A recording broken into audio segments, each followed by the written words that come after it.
movement here in Kenya. We have heard that when the colonizers banned all political parties in the mid-1950s, creating a crisis of political expression, the labor movement in Kenya stepped in and continued with the struggle for our independence. It became the funnel for political agitation, and when the leaders of the independence movement were detained during the emergency period, the trade unionists quickly stepped in and held fort until they were released. Undeniably, it was on the tide created by these acts of selflessness that some of our founding fathers arose. These included Tom Mboya, Clement Lubembe, Arthur Achuodo, Dennis Akumu, Martin Shikuku, Markham Singh, Fred Kubai, Bildad Kagia, and J.D. Kali, amongst many others. However, the effort by our labor movement to offer leadership and pull together the country in times of crisis did not stop in the 1950s. Many may recall that during the post-election violence of 2008, our labor movement was the first one to begin mediation efforts between warring divides. Indeed, their efforts to resolve the crisis had been recorded way before the arrival of the first international mediator.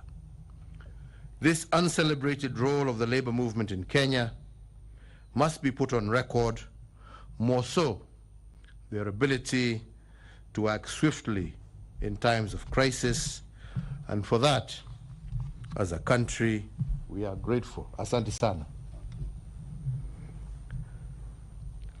Fellow Kenyans, I have submitted in the past indicating that a crisis like the COVID-19 pandemic represents also threats, but it also represents opportunity. Some get paralyzed by the hurdles, and they, unfortunately, end up doing nothing but complain. But those who see opportunity in the face of challenges also produce innovations. And because there are no workers without industry, I would like to take mention of two innovative industries during the past 14 months of COVID. The first one is Hela Clothing Limited. When the COVID pandemic hit our country, this EPZ company quickly discovered the opportunity and switched to the production of PPEs and face masks. By rejecting paralysis and embracing innovation, this company saved over 300 workers from joblessness. As Hela Clothing Limited was making this transition, the World Health Organization indicated that there was a monthly deficit of 89 million masks globally to fight COVID-19. Faced with this opportunity, Hela was swift to produce 10 million masks during the months of April and May. This meant that a single factory in Kenya manufactured 1 out of 18 masks globally to close the World Health Organization deficit. The second industry I'd like to mention is Bedi Investments, a Kenyan apparel company based in Nakuru. Where the COVID pandemic hit, Bedi Investments retooled its productive capacity due to the fall in clothing demand from the West. Over 800 workers stared at unemployment due to falling demand from their partners, especially in the US and Europe. By July of 2020, however, Bedi began producing PPEs and masks. Their production capacity of PPEs shot with speed to 10,000 PPEs daily. And instead of firing its 800 workers, Bedi actually hired another 300 workers to cope with the heavy demand, not just from Kenya, but also from our neighboring countries.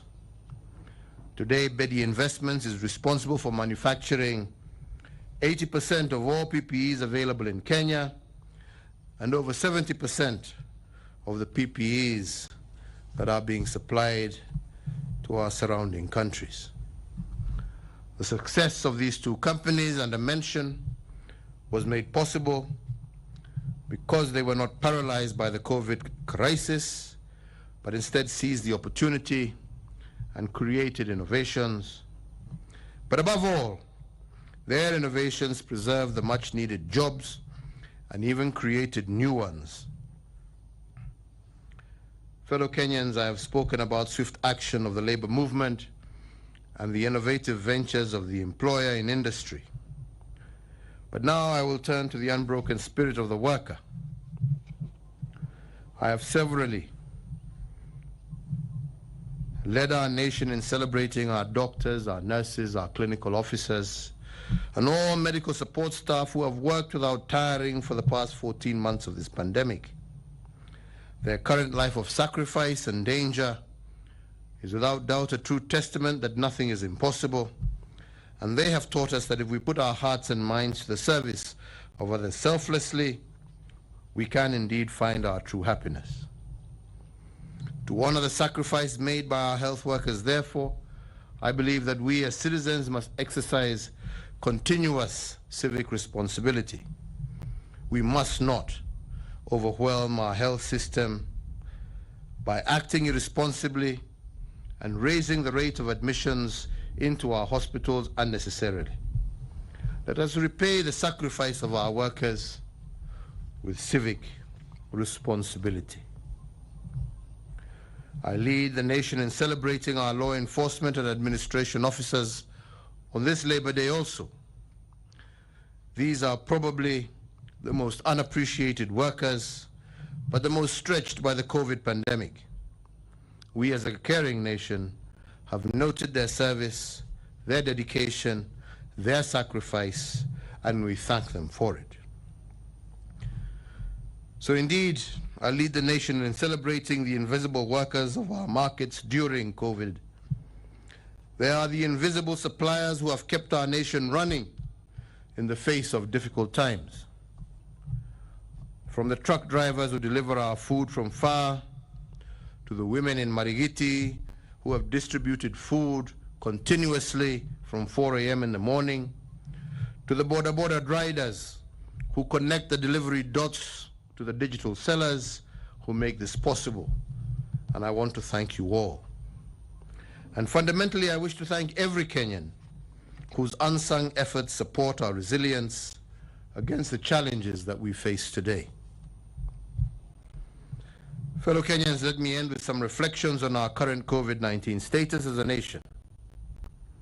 When I issued the Second Public Order Act of 2021 in March of this year, announcing the obtaining containment measures, our COVID caseload in Nairobi alone was 56,815.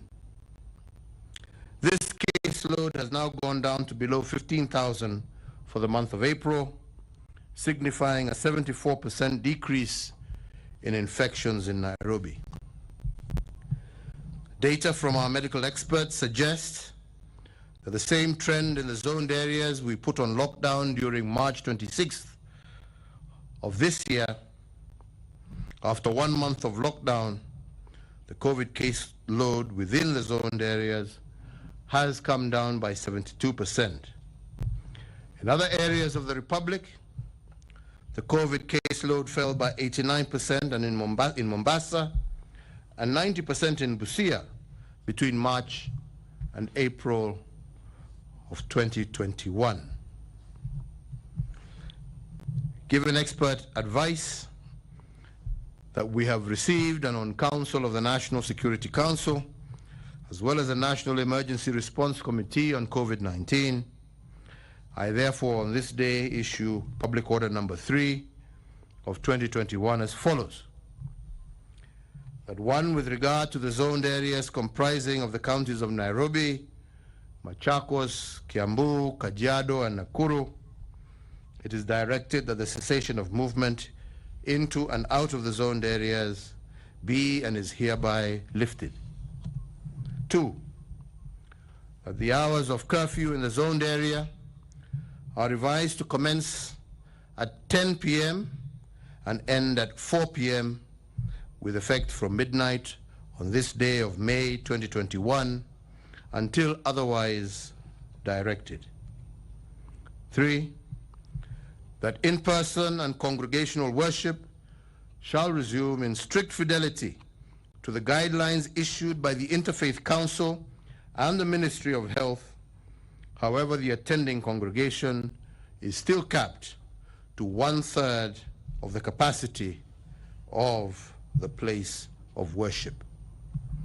And that 4, the operations of restaurants and eateries in the zoned areas shall resume in accordance with the guidelines issued jointly by the Ministry of Health and the Ministry of Tourism and Wildlife, and restaurants are indeed encouraged to utilize outdoor spaces to maximize on physical and social distancing.